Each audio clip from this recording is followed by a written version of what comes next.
ladies and gentlemen, I would like to warmly welcome you to the 2025 Africa Dialogue Series on the overall theme of justice for Africans and people of African descent through reparations. The sub-theme which we'll be focusing on today is on sub-theme 2, understanding the present economic, social, and cultural justice for sustainable development in Africa.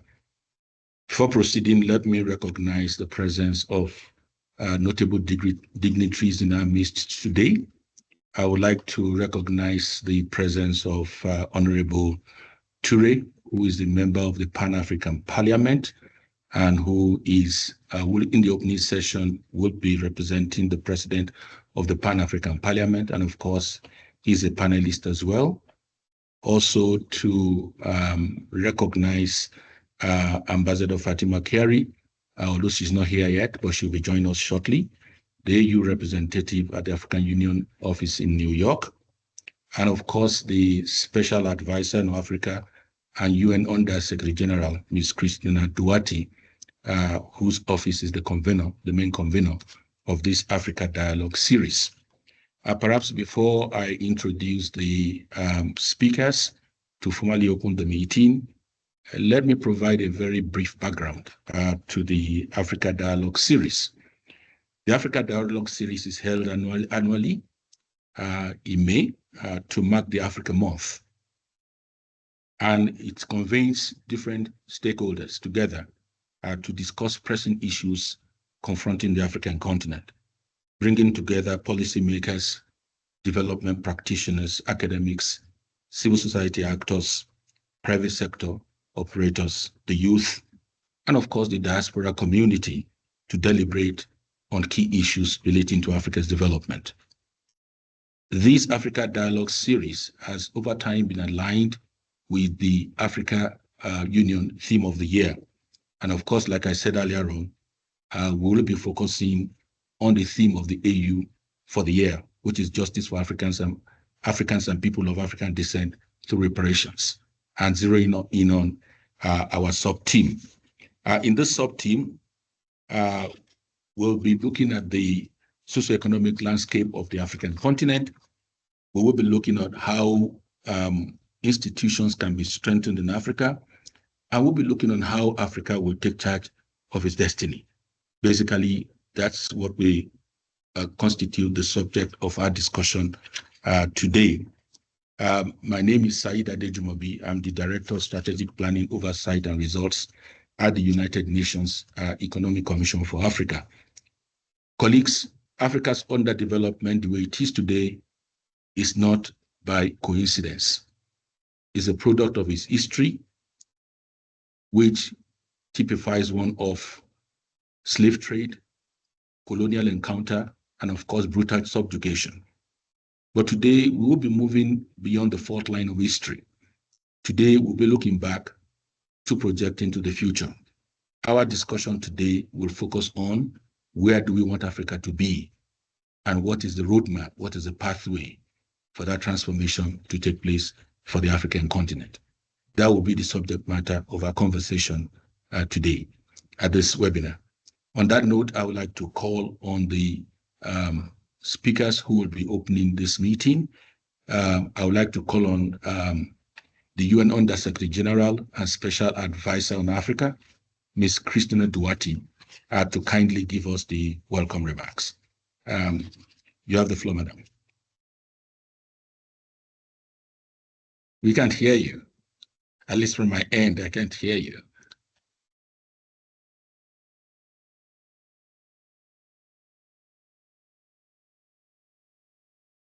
Participants, can you You're hear? Muted.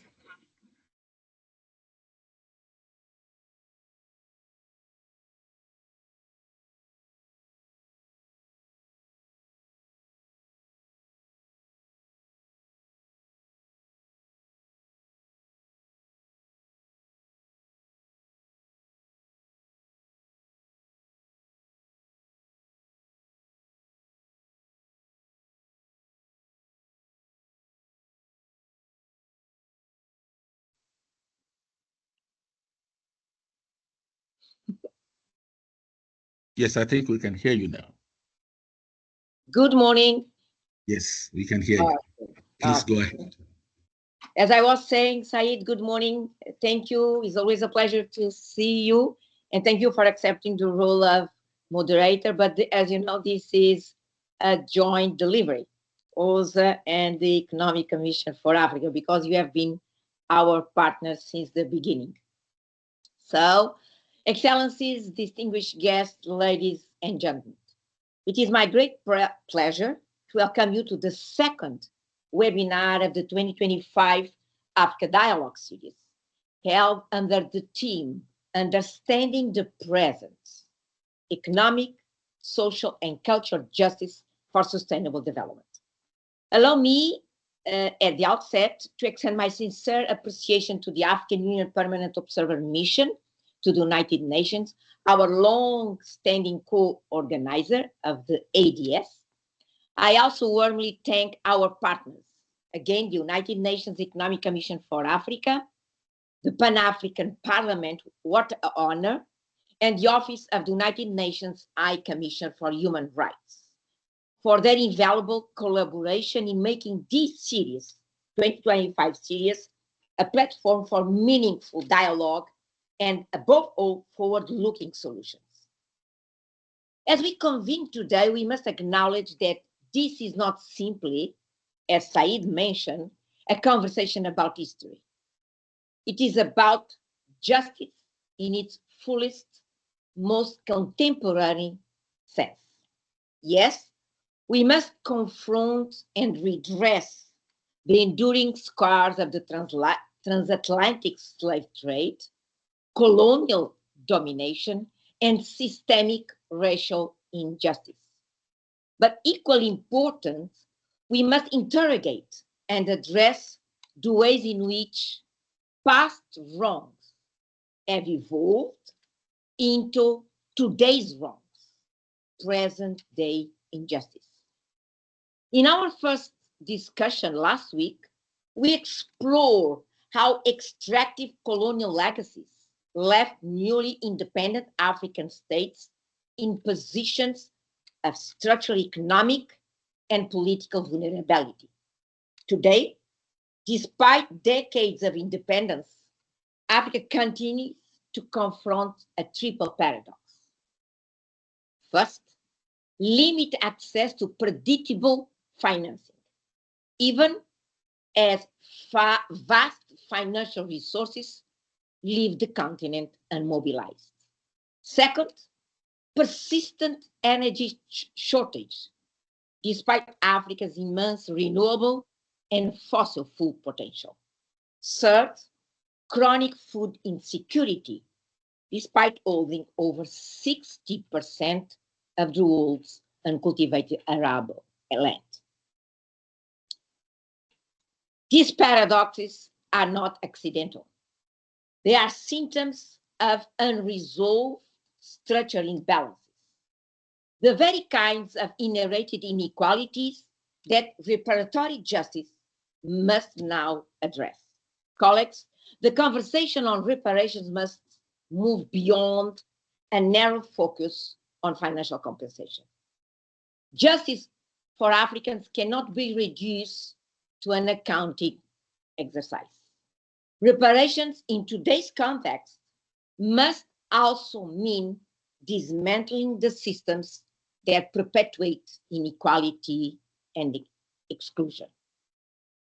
If we do not confront these enduring asymmetries in trade, finance, technology, and governance, we risk a dangerous paradox.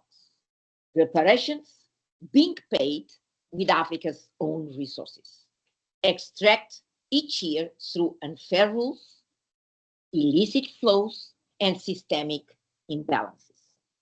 This is why we must boldly redefine reparatory justice for the 21st century. It is about restoring dignity, ensuring equity, and building resilience for future generations. Forward-looking.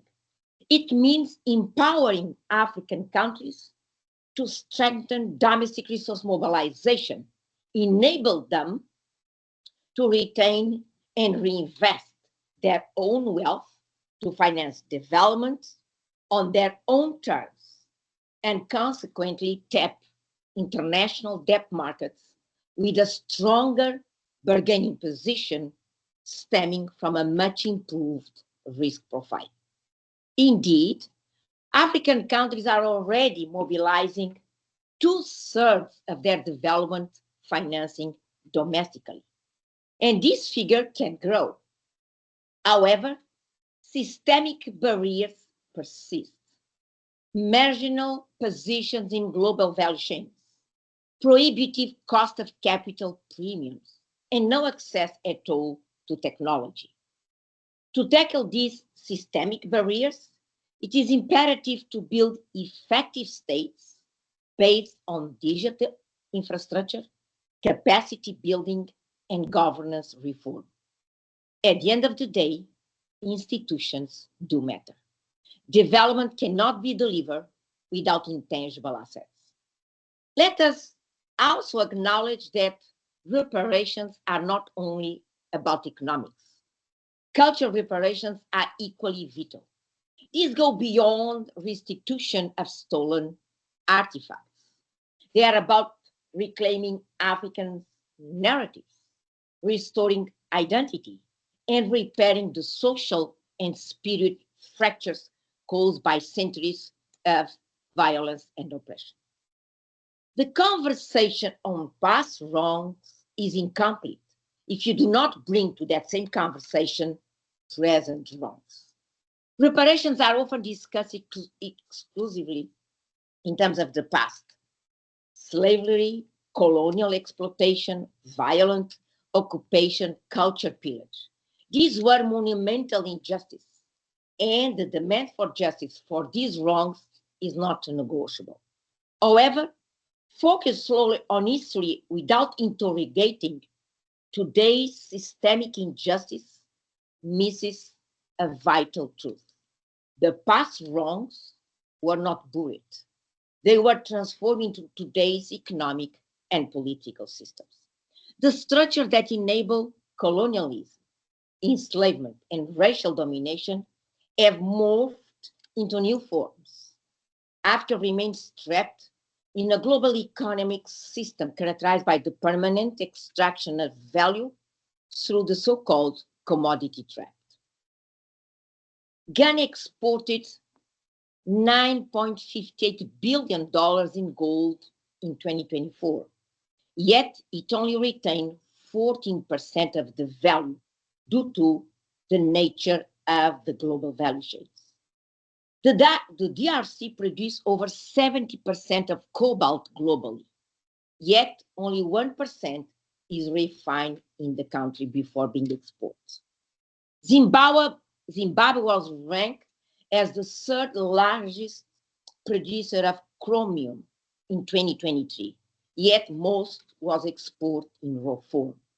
Collectively, West Africa produced 70% of the world's cacao beans, but contributes to less than 1% of the global chocolate market. Yet this picture is not limited to raw commodities, but extends to financial resources as well.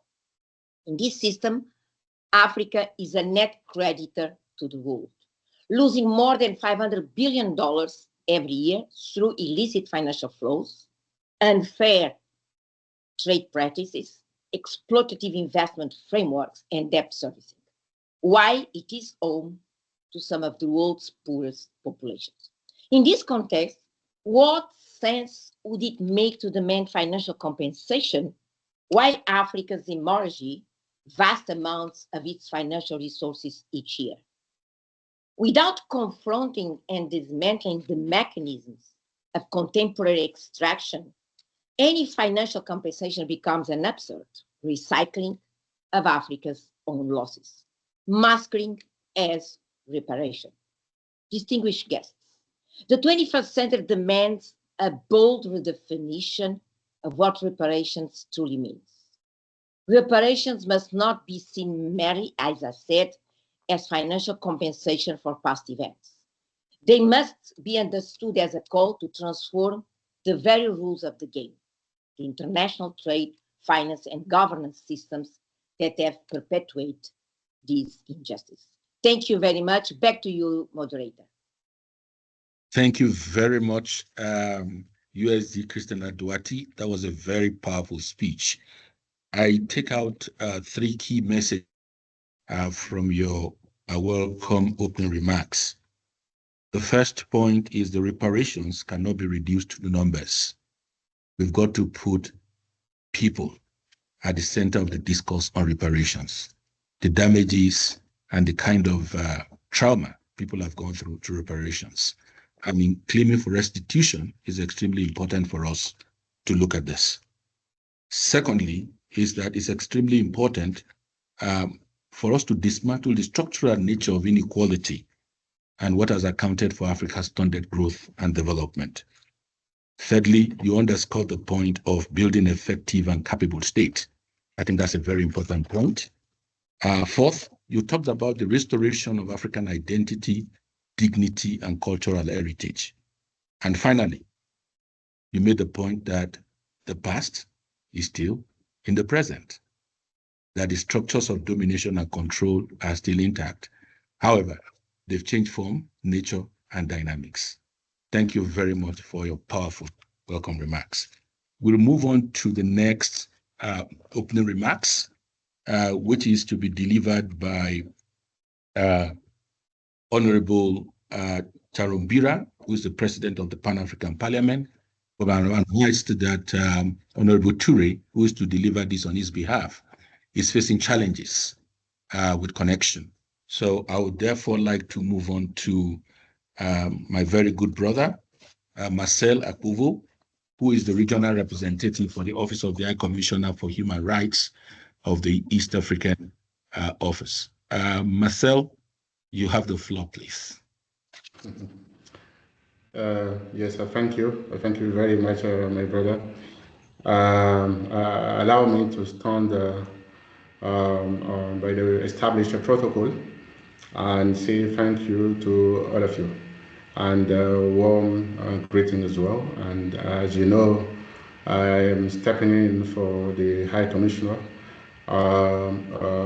Mr. Volker Turk, who was unable to join, and then I'm very extremely happy to discharge this role on his behalf. I would like to thank the Office of the Special Advisor on Africa and the African Union for organizing the Africa Dialogue series. And then also to join you, Said, recognize the very powerful statement that has just been delivered by USG Duarte, and thank you, USG, for this very powerful message. This dialogue, Africa Dialogue series is, as you know, a very critical platform for introspection and strategic engagement on how we can indeed turbocharge our effort toward economic, social, and cultural justice, but for sustainable development. The Africa Dialogue series this year aligns with the African Union theme for 2025 on reparatory justice for Africans and people of African descent. There's no doubt that the current development trajectory owes part of its constraint to legacies of past injustice that continue to weigh heavily on Africans and then people of African descent. Clear intervention to correct past injustice emanating from enslavement, the trade in enslaved African and then colonialism are critical for increasing growth, social cohesion, and sustainable transformation. Economic, social, and cultural justice for sustainable development should definitely address the triple planetary crisis of climate change, biodiversity loss, and pollution. And this has become now very evident to all of us. It is therefore extremely important that environmental action should not exacerbate existing inequalities. Projects related to addressing climate change and biodiversity loss should respect, protect, and then fulfill human rights, including the right of a disadvantaged group of people that have endured decades of injustice. My friends, poverty, geography, and then historical and then structural inequity and discrimination affect the people's exposure and vulnerability to the adverse effects of climate change. Loss and damages are unequally distributed across system, region, and then sector, and then strongly concentrated among the poorest vulnerable population, including those who have been victims of past injustice. According to the UN Special Rapporteur on contemporary forms of racism, racial discrimination and xenophobia and related intolerance globally, the historical emissions leading to modern climate change were interlinked with exploitative economic model, legacy of colonialism, and then structural racism. And present development challenges we are facing, causing high vulnerability, are influenced also by historical and an ongoing pattern of inequity, such as colonialism. The critical nature of the present situation calls for urgent consideration of new equity and then right-based solution to address and to ensure that those suffering the brunt of a climate-related harm have sufficient means to hold state and then other duty bearers accountable for failing to meet their respective obligation and responsibility to provide a remedy for historical and then ongoing climate injustice. And in applying a transitional justice lens is in this context could complement other equity-based approaches capturing dimension of historical, colonial, and then systemic injustice related to the root causes of what we are suffering now, including climate change, while providing a forward-looking preventing perspective to avoid future loss and damage. More broadly, OHCHR supports a growing call for reparatory justice for legacies of enslavement, the trade in enslaved Africans, and then colonialism. In 2001, the Durban Declaration and Program of Action acknowledged that Africans and people of African descent were victims of enslavement, the trade in enslaved Africans, and colonialism, and continue to be victims of their consequences. Reparatory justice is therefore very necessary to restore the human rights and dignity of Africans and people of African descent to achieve reconciliation and healing and reverse the consequences of generations of exclusion and discrimination. It is therefore very clear that reparative justice is central, of course, to the work of OHCHR and then to many of the partners who are associated in this project. It is key to the implementation of the High Commissioner's agenda toward transformative change for racial justice and then equality. One of the pillars of this agenda is a call to confront the past legacies and then of enslavement and colonialism, take special measures and deliver reparative justice. The Secretary General has issued similar call, as have several UN human rights mechanisms. We therefore urge states to initiate very comprehensive processes to halt, reverse, and repair the lasting consequences and ongoing manifestation of legacy of enslavement and colonialism in their specific national context. The approach should combine a plurality of measures, including through formal apologies, truth-telling processes, and reparation in various forms. We also call for other actors, such as business enterprises, to assess their own link to and how they benefited from enslavement, the transatlantic trade in enslaved Africans, and colonialism in their ongoing and past operations, and take appropriate measures to address this past. We emphasize that Africans and people of African descent should guide the design and implementation of all of these processes through effective participation, including broad and inclusive consultation. OHCHR look forward to working with the African Union on the issue of reparatory justice as part of the commemoration of the theme of the year for 2025, Justice for African and then people of African descent through reparation. And then we also hope that upcoming 2025 report of the High Commissioner for Human Rights to the Human Rights Council on reparatory justice will indeed contribute to the African Union effort to drive momentum and then engagement on these issues this year and beyond.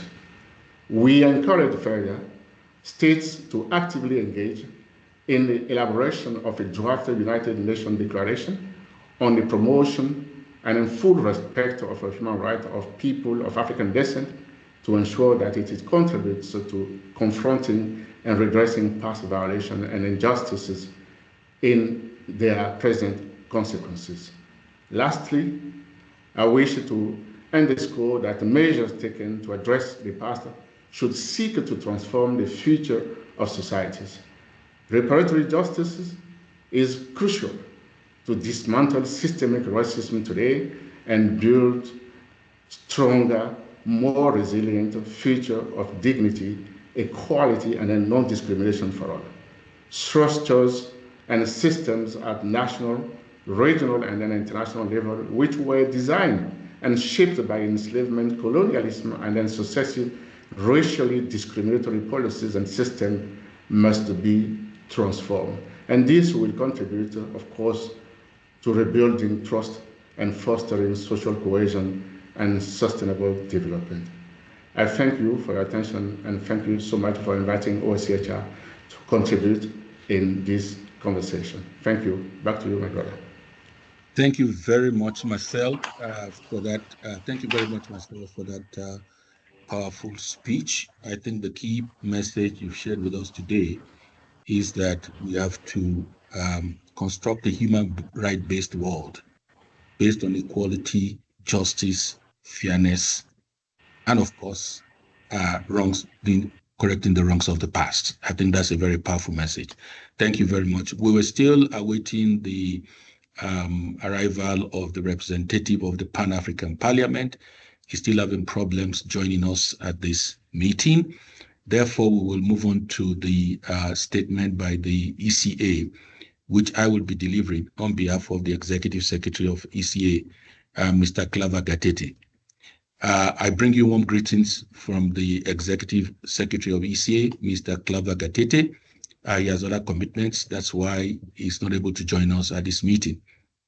ECA is very pleased to continue to work closely with OHCHR and other partners of choice in this year, working with the United Nations Office of the High Commissioner for Human Rights and the Pan-African Parliament to advocate for the notable issues that profoundly impact the African continent and the diaspora.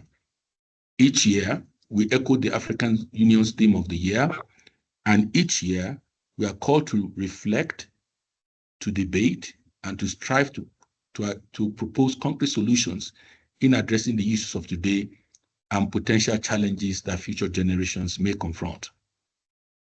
The AU's decision to address the topic of justice for Africans and peoples of African descent through reparations is quite timely and appropriate. All the issues to be addressed at this meeting today are very important and central to the work of ECA. The issue of sustainable development through economic, social, and cultural re-engineering are things that are of priority to us at the United Nations Economic Commission for Africa. We play a central role in advocating for Africa's economic integration through the African Continental Free Trade Area, working closely with the African Union and the CFTA Secretariat based in Accra, Ghana. We are AU's partners of choice on AU's membership of the G20 and providing the intellectual support on the AU's G20 membership. We work closely and extensively on African debt issues, support our member states on domestic resource mobilization, and of course on illicit financial flows, in closing the leakages that continue to provide challenges for the development of the African continent.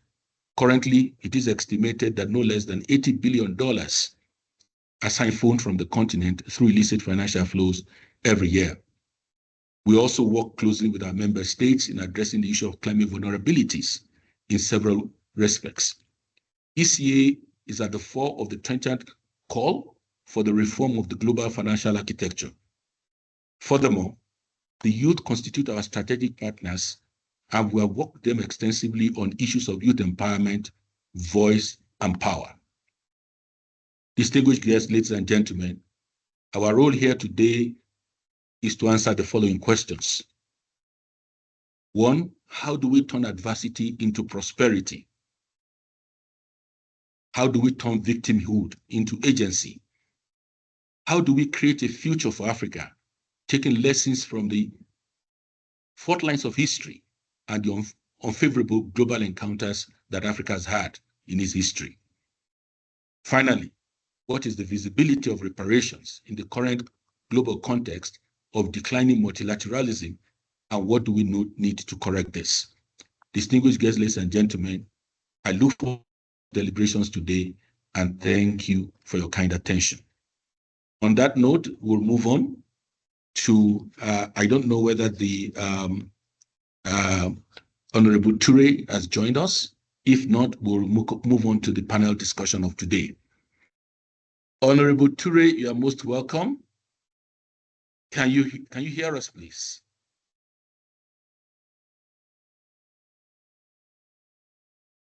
We can still hear you, we can see you, but we can't hear you yet.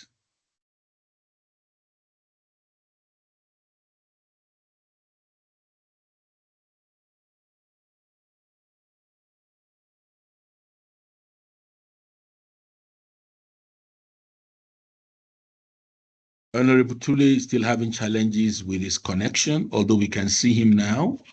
However, we cannot hear him. He's trying to speak, but we can't hear him yet. And he's supposed to be the first panelist. I think we should perhaps move on to the panel discussion. And while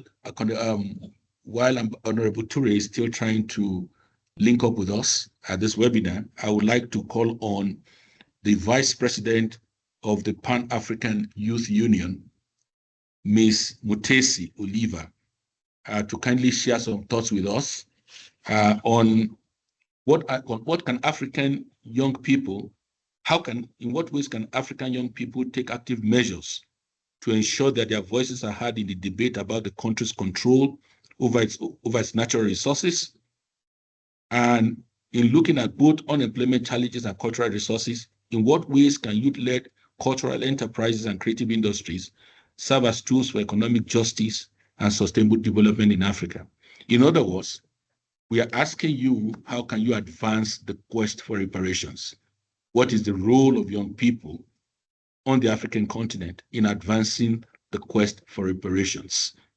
Given the fact that the Pan-African Youth Union is the umbrella organization for all national youth councils in Africa, you represent the voice of African young people. Ms. Mutesi, you have the floor, please. Please, let's keep to time. You have 5 minutes to make your intervention, and then we can move on to the next panelist. You have the floor, please. Good morning, good afternoon, ladies and gentlemen. Allow me to stand on the existing protocols. My name is Mutesi Oliver, Vice President, Pan-African Youth Union. As young people, African young people, allow me to start with a quote. I normally love quoting Frantz Fanon, where he says that each generation must, out of relative obscurity,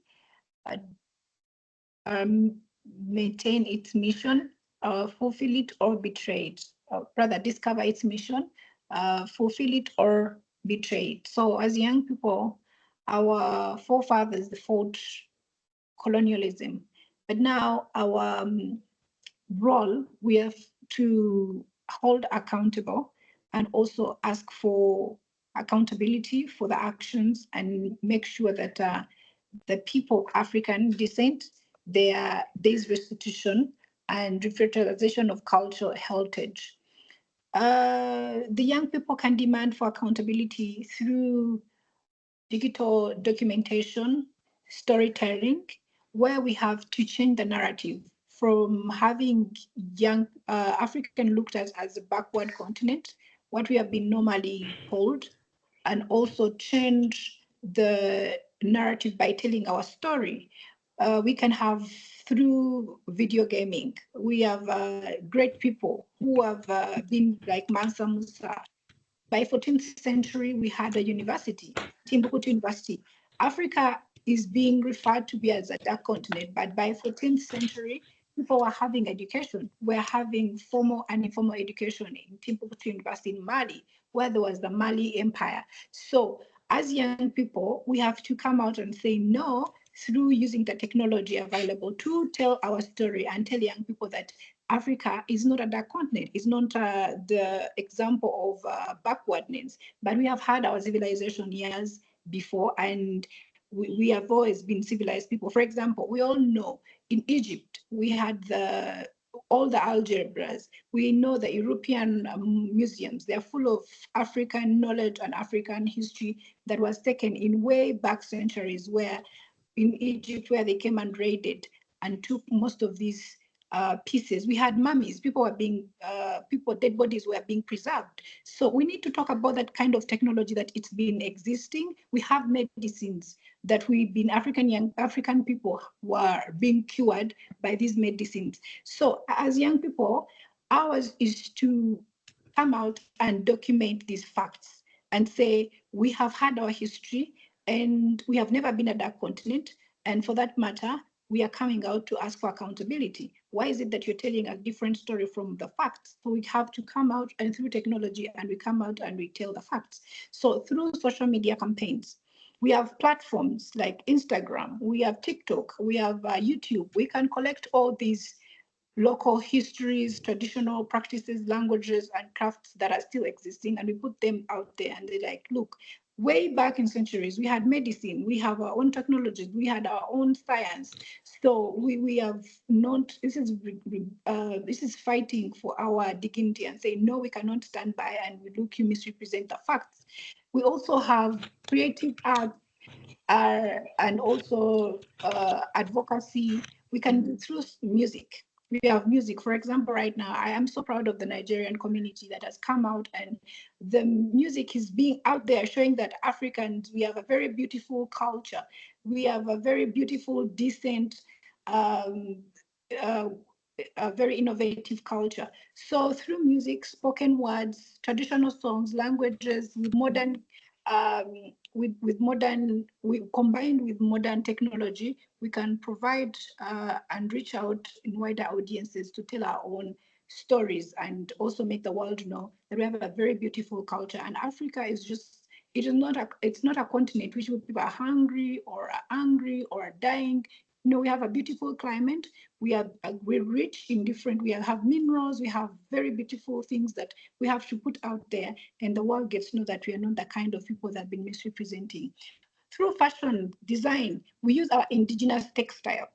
Between me and you, we know that Africa, we have beautiful textiles that are out there, and they're known. Some of our history, our textiles are taken, and they add value. Then some people claimed our textiles. For example, we have the Ethiopian textiles, we have the Nigerian, the Congolese textile, which is very beautiful. So people just take our textile, they advance it, and they claim it. So it's our mandate as young people to come out there and we showcase our very beautiful innovation in terms of designs and art. So also have through theater and film, we can develop documentaries. For example, in last year, I was invited by UNESCO at the AU, where they launched some video game that was showcasing Mansa Musa and some of our very, very beautiful women warriors that were fighting. For example, we have had warriors. Africans are always being portrayed as weak. No, we fought against, we resisted colonialism. In East Africa, we had a woman who was called Nyabingi. She fought, and then she fought the colonialists, and then they came out and said she was a ghost.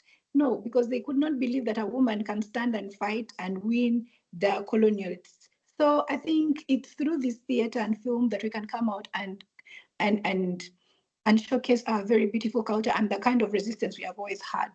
So I think with those few words, I want to thank you so much and thank you for listening to me. Thank you very much, Ms. Oliver Mutesi. I think that was a very powerful intervention. I think the key message here is that colonialism robbed Africa of its story, its narrative, and its identity. And as Chinua Achebe said, until the lion learns how to ride,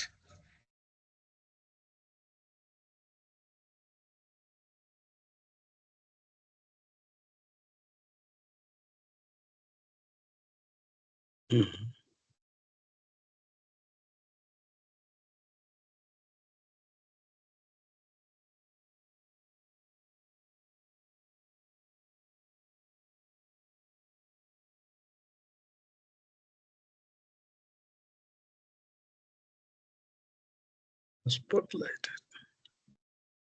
again.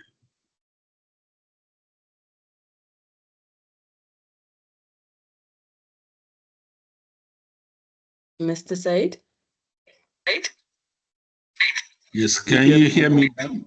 Okay, network is fine. Sorry, my connection dropped, and that's why you couldn't hear me. But I'm back now. Can you hear me? Yes, please proceed. Thank you. Sorry, the connection dropped. I was saying that she did underscore the point that Chinua Achebe had made, that until the lion learns how to ride, every story will glorify the hunter, and the hunter will tell the narrative. And that's where we are. And the key message is that the young people have to take the lead in terms of cultural revival for Africa and ensuring that we use our rich cultural heritage to gain the global space, the global stage, in terms of making sure that our arts, our music, and all our creative energies really take the center stage. I'll move on to the next panelist, and that's Dr. Ndungu Samba Cilia, who is the head of research and policy for the Africa Region International Development Economics Associates.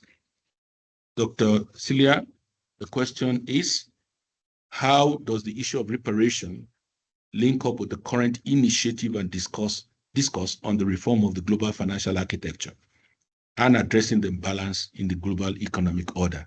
You have the floor, 5 minutes, please. Thank you very much for having me. Thanks also for this question.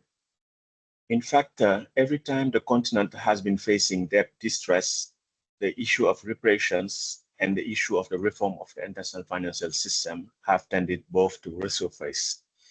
When the Organization of the African Union spearheaded the conversation on reparations in the early 1990s, with the establishment of a group of eminent persons, most African countries were experiencing a severe debt and economic crisis.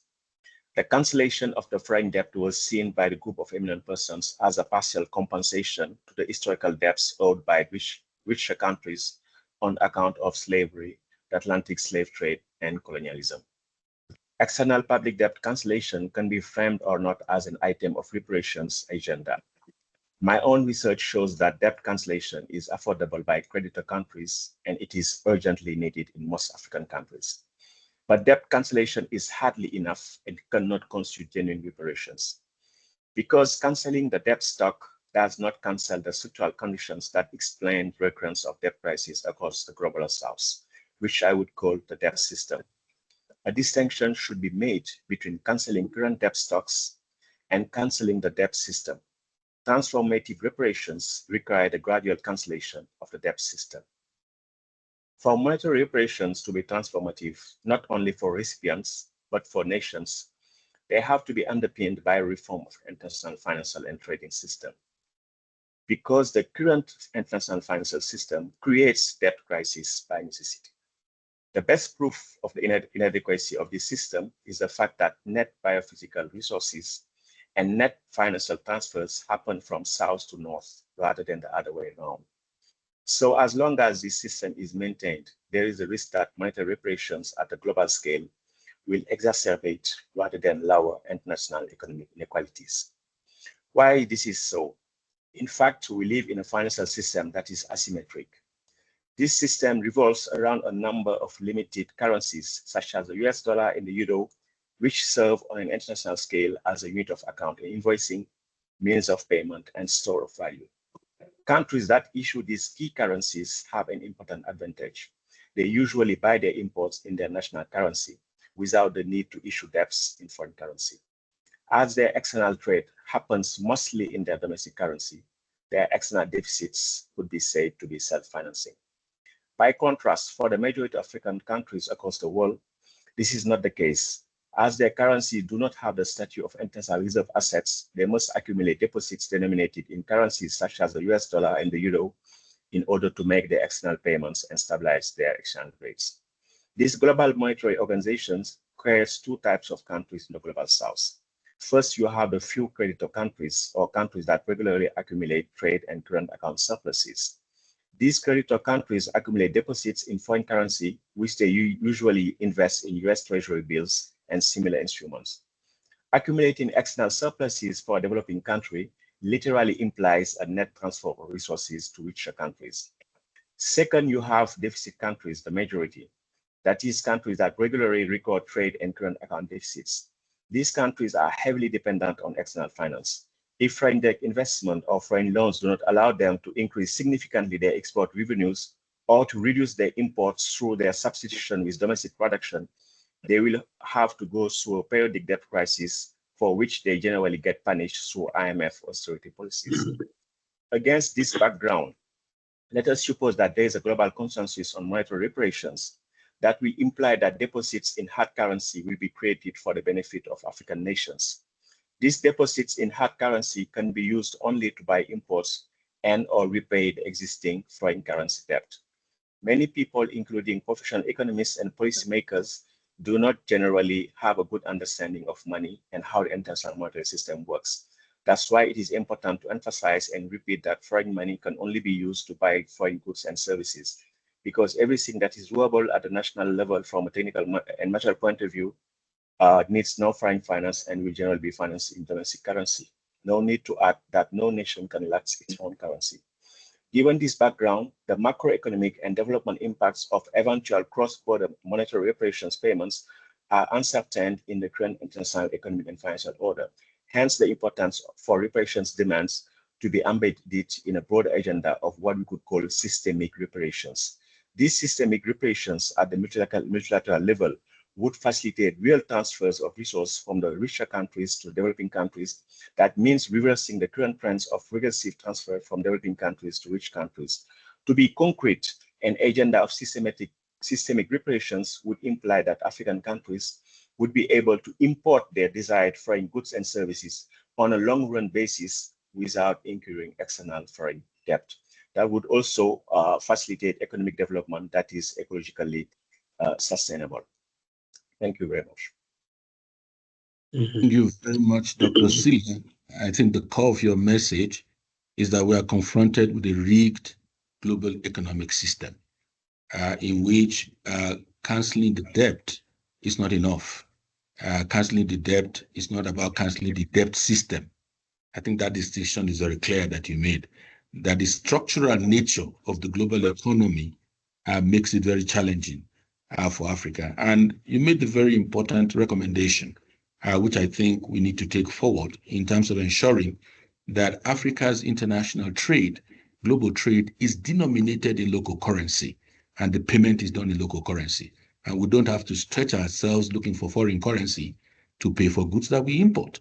After all, those countries, the developed countries, their currencies are convertible.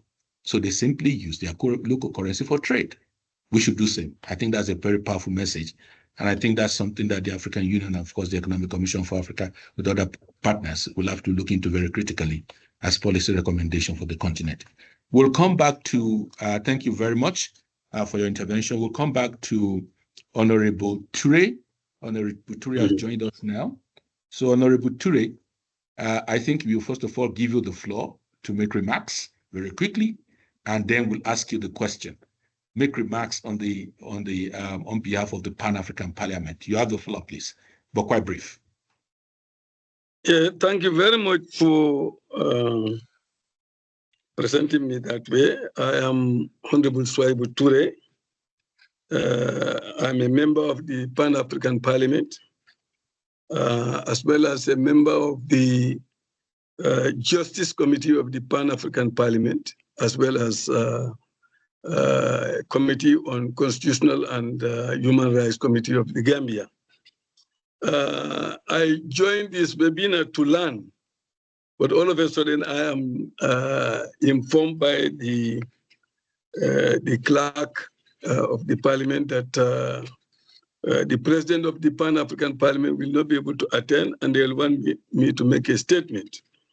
There is a lot of discussion about reparations in the Pan-African Parliament, especially in my committee.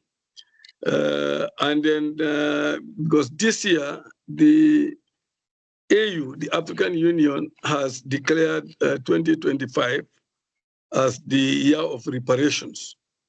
And the objective is to ensure that all members of the Pan-African Parliament take the issue of reparations very seriously, take it back to their parliaments and to their communities and their constituencies to help other people to understand what reparations are all about, how do we collaborate and fight to ensure that this becomes a reality. The way the African Union perceives reparations is that reparations for Africans and people of African descent aims to address lasting effects of historical injustices like slavery, colonialism, and apartheid. It looks like Africa has gone through deep history, which has been very traumatic. And we know that the colonialists and those who have perpetrated these injustices to Africa are not ready to measure up to ensure that they compensate for the crimes that they have committed against Africans. So the objective, as I said, the initiative seeks to go beyond financial compensation, as has already been explained by a speaker there. And then it encompasses restorative justice, economic empowerment, and structural transformation, which are all, if you look at it, all lacking in Africa. So it has to go beyond compensation in terms of financial issue. We require apology from those who have committed these atrocities against us.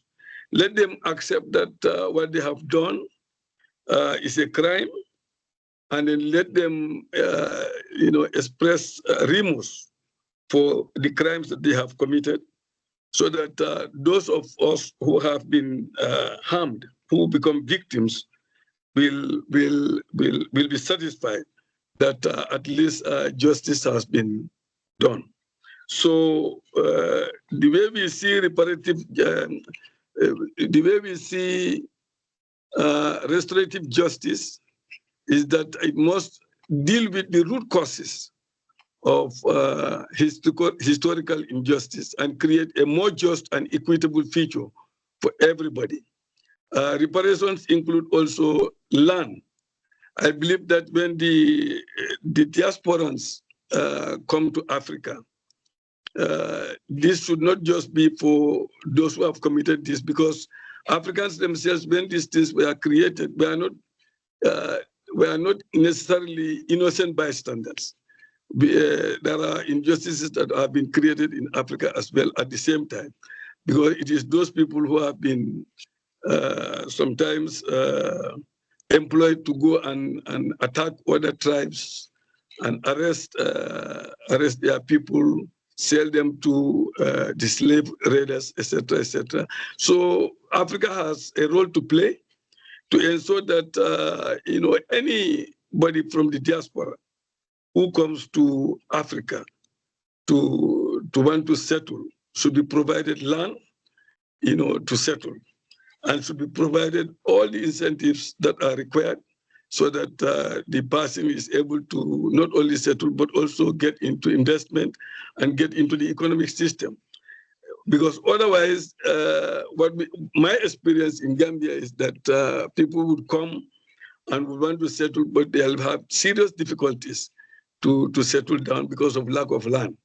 And that is something that all African countries should take up to ensure that whoever comes is provided land and is provided with all the amenities that are required to be able to settle down and participate in the political and economic life of that particular country. Reparations also should include, like I said, cultural artifacts. All countries, almost all countries in Africa have been affected in one way or the other. The artifacts have been stolen and they have been taken away. And then discriminatory policies were also employed. So we required legal action against the former colonial masters to ensure that these cultural artifacts are brought back. And if they are not to be brought back, there must be an agreement where these artifacts can benefit not only the colonial master, but also the countries that they were stolen from.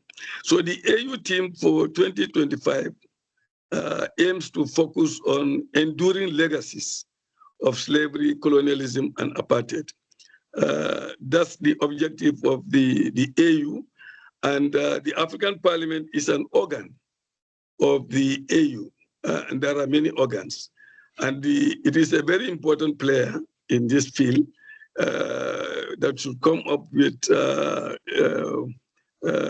model laws so that all African countries can adopt that model law, implement it in their countries, and ensure that the model law becomes the basis for advocating for reparations for Africans and people of African descent. I want to stop there, but I know that the objective is to foster also unity and collaboration among Africans and people of African descent so that we can advocate justice and also advocate for redress of past wrongs. I think I will stop there and continue to learn from the experts that have been expressing opinion. Thank you very much. Thank you very much, Honorable Ture. I think you've touched on the question I was going to ask you, and therefore I will move on, and then we can come back to you much later in the question and answer session. I'll now move on to our last panelist, Dr. Mary Kitwe, who is the former director of the African Minerals Development Center, AMDC, of the African Union. That center was formerly in ECA, but moved to the African Union because the tripartite arrangement between the African Union, the ECA, and the African Development Bank, and it has moved to the African Union. So she's the former director. I would like to ask you this question relating to minerals. Africa has once again become the epicenter in the struggle for critical minerals. This struggle is on again. We're reflecting as if we are back in a particular era, which we experienced before. How can Africa harness its resources for its own development and promote what some have referred to as mineral development nationalism in Africa? You have 5 minutes to respond. Please, you have the floor. Thank you very much, moderator, and it's a pleasure to be here today as former interim director of the African Minerals Development Center, which was a center that, as Said was saying, was developed under ECA. It went to the African Union, and now its main aim is to implement the Africa Mining Vision. Simple fact, and I know the opening, Madame Christina Duarte mentioned that Africa holds crucial and central place in the decarbonization agenda today, because it has the minerals that are essential for the green industries, green mineral strategies. We have, in Africa, we have at least approximately, because Africa is very underexplored, 30% of world mineral reserves in general, 40% of gold, 90% of chromium and platinum. largest reserves of cobalt, 56% of reserves, but 70% of production only from the Democratic Republic of Congo. And yet, too many African communities continue to live in poverty, face environmental degradation, and lack access to essential services. This is a direct result of systems that have treated our minerals as external wealth to be removed rather than internal capital to be grown. But unless we shift how we manage these minerals, we risk repeating the mistakes of the past. And since we're talking about present, but the past is also important because historically, our minerals have been exported raw. And it was really by design because it was an enclave where minerals were exported raw and just sent from pit to port, literally. If there's infrastructure, it was just from the area to go to be exported. So there was no value created on the ground, locally in Africa. And so that was this realization that because of this realization that the African mining vision was created in 2009. That was 16 years ago. There was another boom back then of commodities price, and then Africans realizing that we're not really taking advantage of our minerals. That's why it was created in 2009, 16 years. The African Mineral Development Center was also created because to implement the mandate of the AMV. AMV main thrust is to make sure that minerals remain as a value creator on the ground, not just revenue, because revenue, as was mentioned so many times, there's illicit financial flows, transfer pricing. Of course, it's important, but it cannot be retained because of so many leakages. So the main thrust of the African mining vision is to make sure that there's value added on the ground, value addition, resource-based industrialization, and of course, creating knowledge and through linkages through other sectors of the economy, expanding and creating value on the continent. So we have developed the Africa Mining Vision, we have the African Minerals Development Center, and recently in February, and I'm very proud that we have an African Green Mineral Strategy, which it was adopted by African Union Executive Council in February 2025. It was a long battle to make sure that the strategy was, because we call them green for a reason. They are inputs to the green industry. They're not for, they call them critical or strategic because it can be defense, it can be vulnerability of supply. We don't have that. So we have created our own narrative of green minerals, making sure that these are the ones that are feedstocks to the green industries, using African green minerals as a process. So we have defined our own 15 green minerals. They overlap basically with the critical minerals that from the West. We have the lithiums, cobalt, copper, manganese, all of them that are graphite that are necessary for but we also added our own, like titanium, because it's important because we have hydro, or because we have iron and steel are important for Africa. It's not in the main, in the critical strategy for others. Just to say that, we are trying to have our own narrative on these minerals and not just copy paste what the West is doing. So we do have the right visions. We do have the right strategies. But now we need to take bold steps to reclaim control, capture more value, and chart our own development pathways, because that's really what's lacking. And I've been in this for quite some time. I have also been privileged to be part of the United Nations Secretary General panel on the critical energy transition minerals. And its main theme was on justice and equity, which was very appreciated. And I had the privilege to represent the AU, and we managed to have language on some of the very critical issues on value addition, benefit sharing, and diversification, which I have to say was a battle during that panel, because as you may know, the panel was very diverse. We had industry, we had Western countries, we have indigenous people, we have environmentalists. So it was really something that I'm really proud that we managed to do that. But then we had five actionable recommendations, which I hope will take forward, because they are actionable recommendations. So I have 3 points that I want to emphasize. First, we must move beyond extraction, that's for sure. For too long, we have been exporting raw We have all these strategies. That's no longer acceptable. We need to retain value on the continent through local processing, refining, manufacturing. That requires policy courage. That's what it really requires. Local content rules, of course, beneficiation mandates, and incentives that attract the right kind of investment, responsible mining, but also our own our own African mining companies, juniors, and capital has been the issue that was mentioned so many times. So the financing comes back again. Second, this cannot be done in silos. We must act collectively as Africa. No single country can build a battery value chain on its own. We all know about the DRC, Zambia, special economic zones. Mozambique has graphite. South Africa has manganese. But if those countries operate in silos, we cannot have the economies of scale or the market even to attract investment that we need. So we need regional collaboration. It has been very elusive. And because as I was at the African Union, I used to have a lot of conversations with ministers. So, they all agree. Marie, sorry to interrupt you, Marie. Can you try to round up? Because yes, we have only 20 minutes more for this discussion. So, yeah. So the point I'm trying to make is everyone agrees we need regional collaboration, but it's still very elusive. So we need shared infrastructure, harmonized regulation, integrated markets through the African Continental Free Trade Area. The third one is we must invest in capacity, African capacity, and in institutions. I'm glad it was referred to at the opening.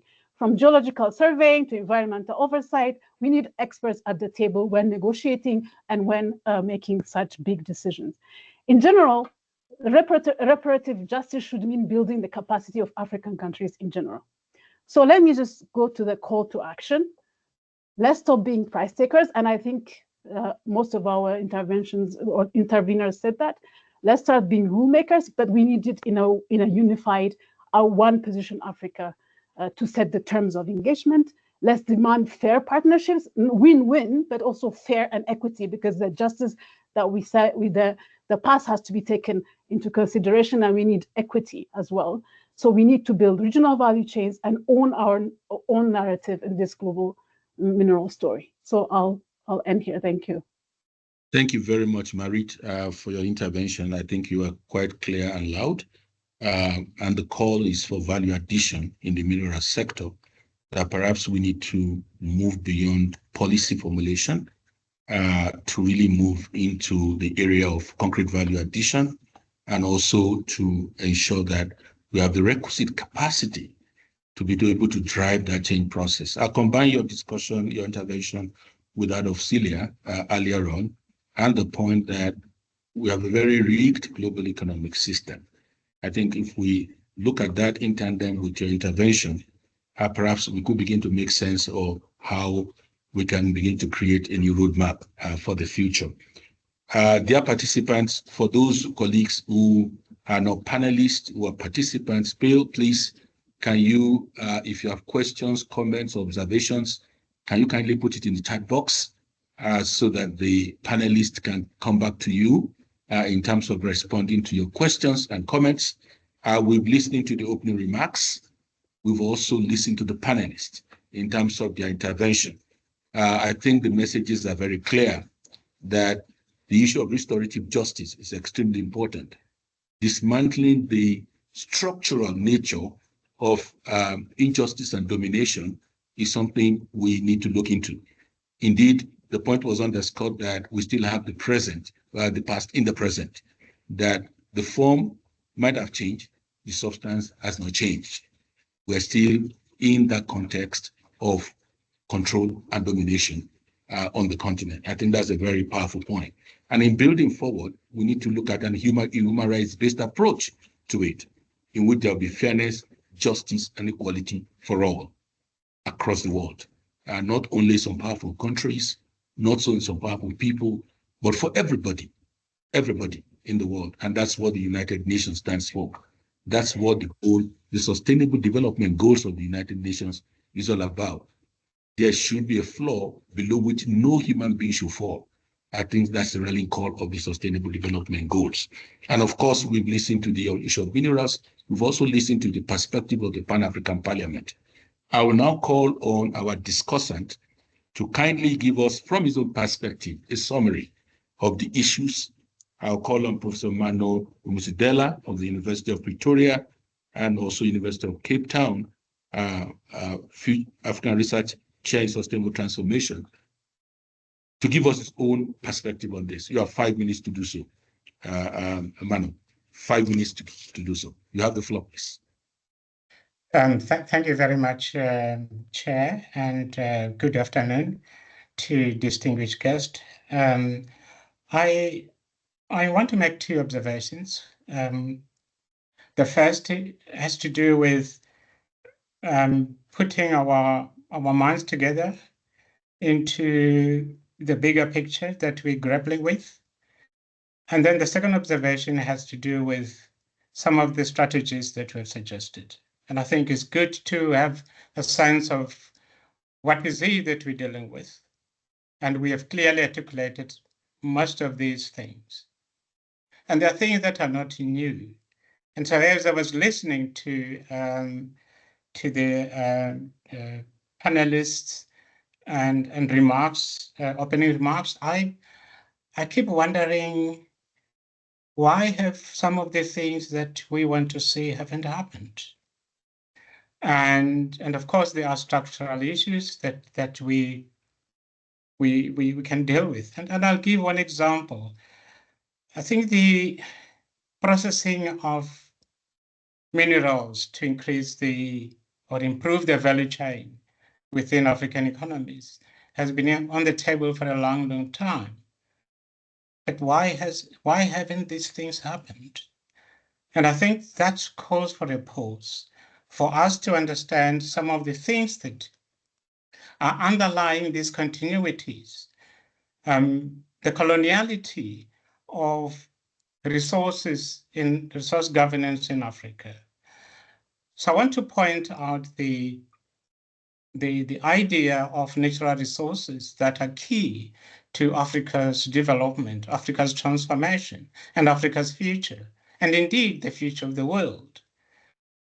But the sovereignty of these resources are a key question that we need to address. If African states do not have sovereignty over these resources, we will continue to have the challenges that we have so clearly articulated.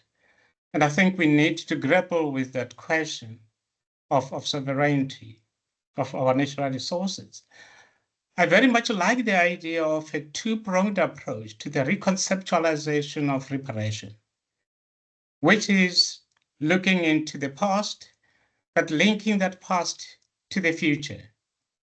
So that reparation is not seen as just a historical moment that we need to deal with, but also a moment that will shape the future of Africa and the people of African descent around the world. And in that reconceptualization of reparation, I like the idea of bringing in environmental questions in there. Climate change. We haven't mentioned much about the soil erosion, soil degradations, the pollutions, the dumping of nuclear waste material on African environments, and hold those who do this into account. And so the environment has a very critical element if we think about sustainability on how the kind of reparations that we demand for the environmental repairing of the African continent should happen, and who should finance those kind of processes. That becomes important in terms of sustainability, because if the soils have been intoxicated, the water have been polluted, we're going to have health problems, and the net effect of that pollution just become very difficult to manage. So we need to think very carefully about that, especially with climate change having such a huge impact disproportionately on the African continent. The other point that I found very important is looking at the national context. There are global issues that are happening somewhere else that influence what we do, but there are also national context that we will need to recalibrate in order to make sure that our national policies are also in tune with the long-term agenda of reparation. And I think through the African Parliament, we will be able to have a sense of how nations, how nationals, how governments are committed to that aspect. I like the idea of changing the narrative, and that sort of made me think about one of the perhaps very impactful discussions that have happened in the last 10 years, which is more about decolonizing Africa, decolonizing the curriculum and so forth. But in that narrative, what I found missing is what we're talking about now, which is reparation. So we're not simply changing things without taking stock of the damage that have happened and who should be accountable for that damage. And I think that narrative, as the youth have been indicated, could be managed through our technology. Technological advancement provides us with opportunity as Africans to move some of these discussions faster than we would have done in the past. And I'm glad that the youth is taking this very seriously, using theater, music, and so forth. So a number of approaches have been suggested, and I won't repeat all of them here. And one, of course, has to do with the economy.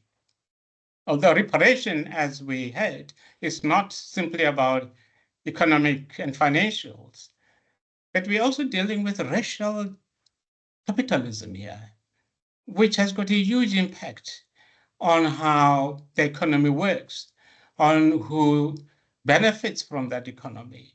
It has got a distributive element built into it that we would need to engage in very different ways. So yes, debt cancellation is not the panacea, but it is a necessary step because it provides some leverage for us to start from somewhere. It gives us the baseline on which we can move forward.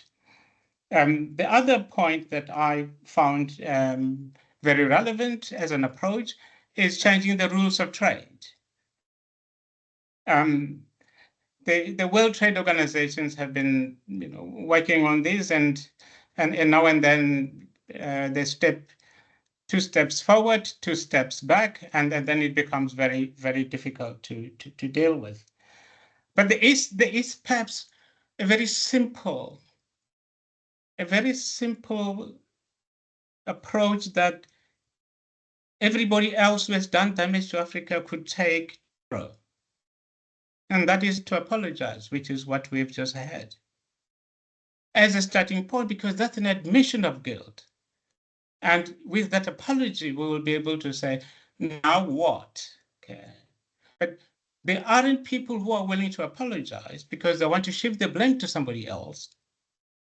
And if we can, as part of the strategy, to move towards ensuring that those who are responsible for damaging the lives in Africa, for damaging the environment in Africa, should take the blame, should see themselves as people who have done the damage. And then we can talk about the kind of reparations that could take place. In the interest of time, I'll just throw those few points. Thank you very much for inviting me to be part of this panel. Thank you.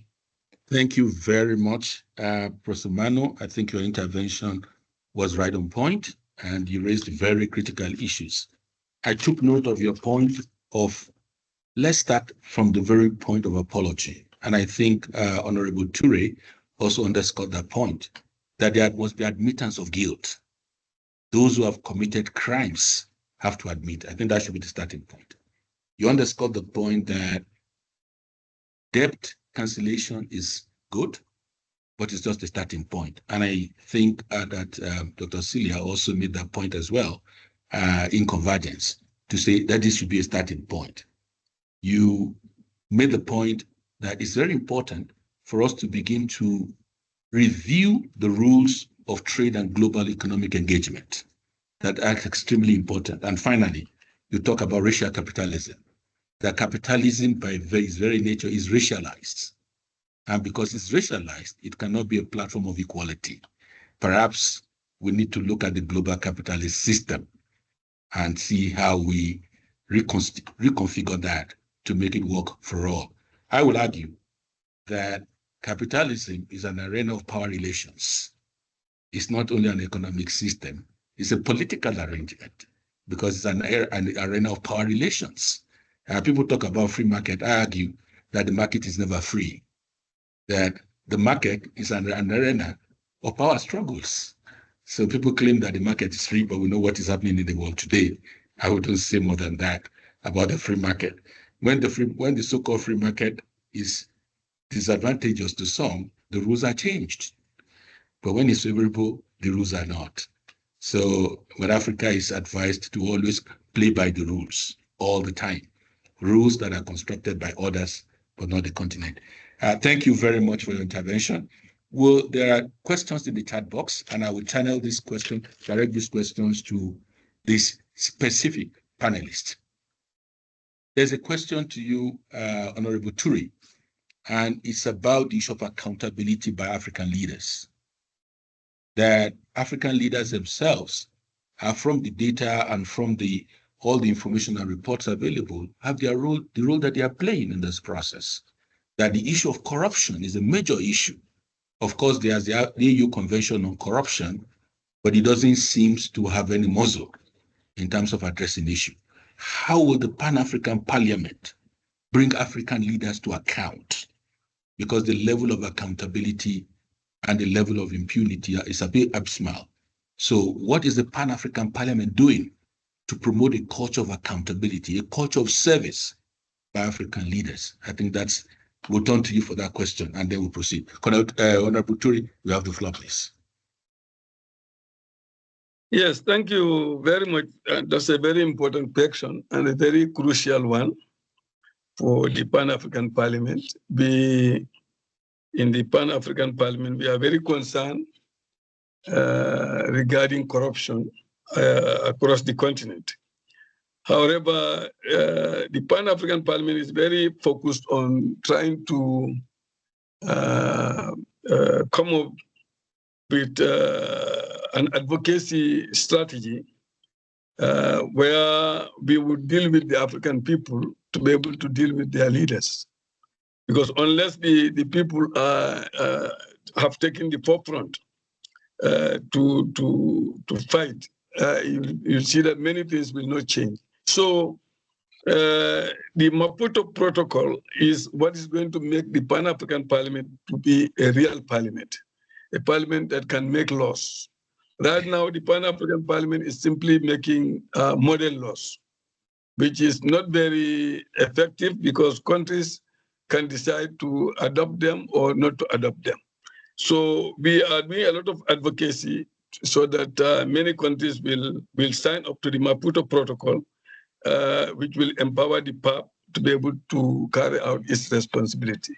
So at this very stage, that's what we are. Apart from that, we are coming up with model laws, persuading our various parliaments and our various institutions to be able to adopt those model laws. And in so doing, I believe that the diaspora, the Africans in the diaspora have a wealth of knowledge and experience because they have been dealing with these issues. I think they should collaborate with the Pan-African Parliament when we come to make these model laws. Experts that are available there to be able to come up with, provisions that will help us, to really tackle this issue. Because it's one thing to make laws. It's another thing for those laws to be implemented.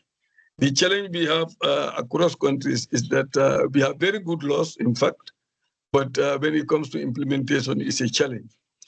Because if governments themselves are corrupt, how do you make them to adhere to the laws? So they will always have a way of stifling those laws. But advocacy has to take place, which will deal with the people themselves to be able to understand that what is happening to their countries. Right now, we are told that when it comes to corruption, every year, what Africa is losing through corruption is close to $10 billion. I know that's not small money. Imagine if that is not the case, how much would $10 billion do for Africa, each year?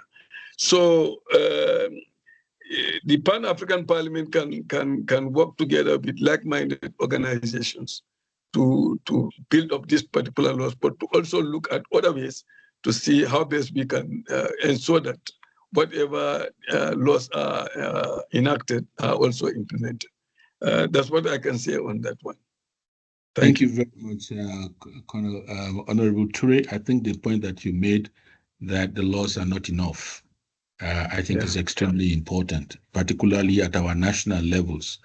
We also took the point about the model laws that you underscored.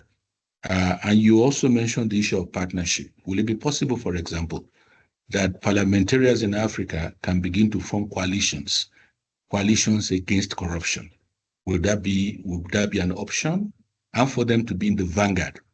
Because as members of the political class, some will argue that even parliamentarians are culpable in some contexts in the issue of corruption.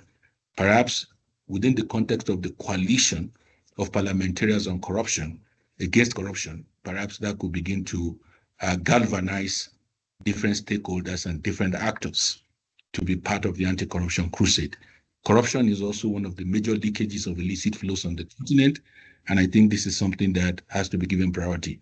The second question in the chat box, which I will direct to Sila, is about the very important point that he made about the global debt system. And the question is, what role do you foresee for international organizations in dismantling the global debt system? What role do you foresee? What role do you foresee for international organizations in dismantling the global debt system? You have the floor. Okay. Thank you very much, Chair. In fact, my camera is no longer working because it has been frozen. I could not say why. But the point is that we have to start by acknowledging the limitations of the current international and financial system. Generally, when we have debt crisis in Africa, we will say that this is due to mismanagement, these kind of things. In some cases, you could have public mismanagement, but generally debt crises have been structural in the sense that they have been affecting many countries at the same time in different locations.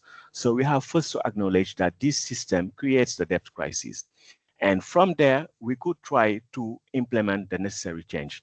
And I think one thing that is really important, and some steps have been taken within the continent, is to allow countries to trade, in their own currencies. I think within the framework of the AFCFTA with Afreximbank, there is this project of Pan-African payment system. But we have to go further than that.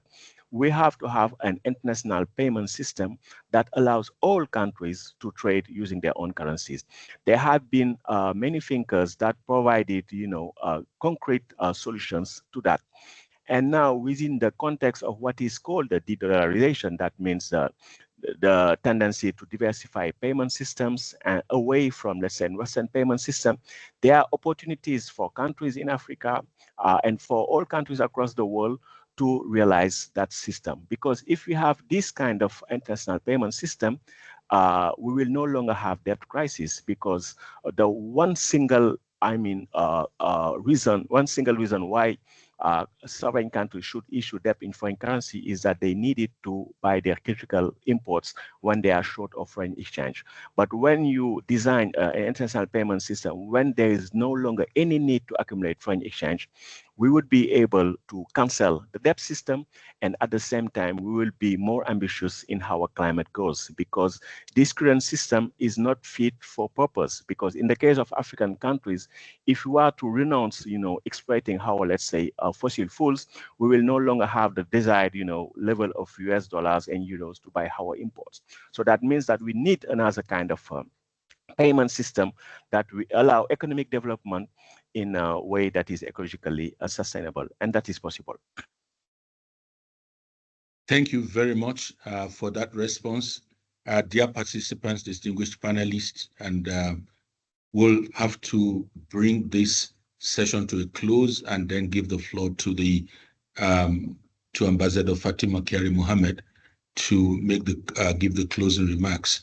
Before we do so, I would like to thank all the keynote speakers, especially USD Christina Duarte, Honorable Ture, Professor Mano, and of course, Dr. Celia and Marit as well, and Marcel Agovo. Thank you very much. And to all the colleagues who have made this possible in OSHCHR, in ECA, in OHCHR, and of course in the Pan-African Parliament. We thank you for the collaboration in making this happen. I think we've been able to raise quite a number of ideas and also suggestions and policy recommendations, which will be captured in the proceedings of this meeting and be well circulated. I would like to thank all of you for your active participation. And on that note, I would like to give the floor to Ambassador Kyari to kindly give the closing remarks on behalf of the African Union. Ambassador, the floor is yours. Thank you. Thank you very much, my brother Said, and congratulations on brilliant moderation of this session.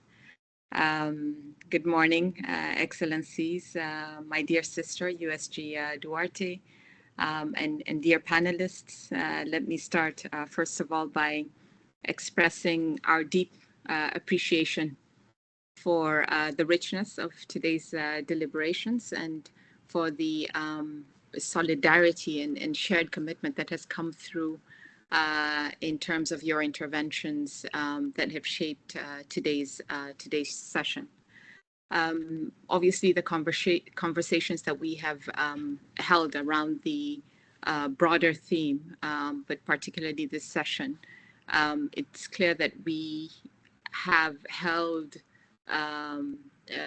very interesting discussions, but also reaffirmed a powerful truth, and that is that economic and social justice are not peripheral concerns, but they are central to our collective liberation, our sustainable development, and the dignity of our peoples. So today's discussions, I think, have also brought into really sharp focus the structural injustices that continue to undermine Africa's development, be it from the persistent extractive economic systems to external dependencies, to the institutional fragilities, to policies that exist on paper, but we're not following through on. And all of these impede the inclusive growth of our people and of our continent. And obviously, these realities are not accidental. They're the result of historical patterns of exploitation and also systemic inequity that we together collectively must dismantle. Reparations, we've continually said, must not merely be about compensating financially for historical harms. They must catalyze as well a new paradigm where Africa and its diaspora reclaim agency over their destinies. And the question before us fundamentally, I think, is not whether reparations are due, whether in terms of changing structures or apologies, as it was mentioned earlier, but also how they can be changes to structures in order to address the internal inequalities, to empower our youth and also finance the future that we choose for our people. We've heard a number of compelling visions of what successful reparations could look like. The idea of redistribution of power over natural, financial, and of course our cultural resources is a fundamental part of it, but also the restructuring of the international financial system to recognize Africa's historical and developmental claims, as well as the restoration of dignity through investments in education, in youth-led innovation, in social equity. And these are not new, right? They're articulated in the SDGs, in Agenda 2063. And we all know that the path to sustainable peace, to justice, and to prosperity also demands that we build strong, transparent, and inclusive institutions. All this obviously must be anchored in the rule of law, in respect for human rights, in accountable governance. But beyond governance reform, it also requires a fundamental rethinking of Africa's economic model. And we must shift from resource extraction to resource sovereignty, moving from dependency, obviously, to ensuring that we can mobilize resources and ownership for our development. So without repeating what was being said, I'd just like to offer 3 calls to action. The first is for us to reimagine justice as a retrospective demand, but also forward-looking. Secondly, in terms of placing equity at the core of our development efforts. And third, to ensure that reparations, and this is very important in our messaging, that it should not be seen solely as in financial terms, but also in terms of changing institutional frameworks to ensure that we restore structures that benefit our people. So this is obviously, to conclude, the promise of Agenda 2063. It's a legacy that we owe to our future generations, and we have to continue doing the work. I will conclude once again by thanking all of our panelists, all the colleagues who made this session a success, and especially to OHCHR, led by USG Duarte and all of the colleagues. Thank you for the excellent collaboration throughout ADS, and we look forward to the next session next week. Thank you very much. Thank you very much. With that, we bring this webinar to a close. Thank you very much, and thank you for your participation. Bye-bye. Thank you. Thank you. Bye. Thank you, Said, for such outstanding moderation. Thank you. Thank you.